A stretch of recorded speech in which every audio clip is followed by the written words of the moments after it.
और इसी की राइटिंग है एक बार टाइप करके लोगों को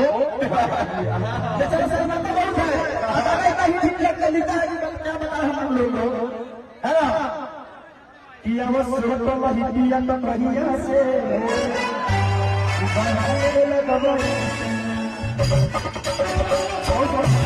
और इनके साथ साथ हमारे राइटर संतोष तिवारी जी और अरविंद अकेला जी भी हैं जो कि गाने को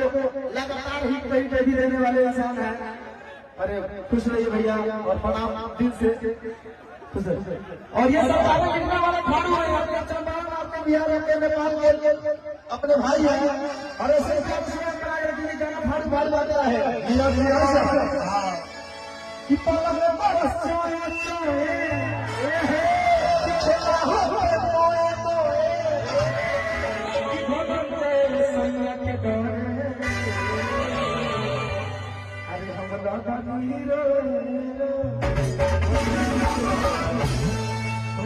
तो भैया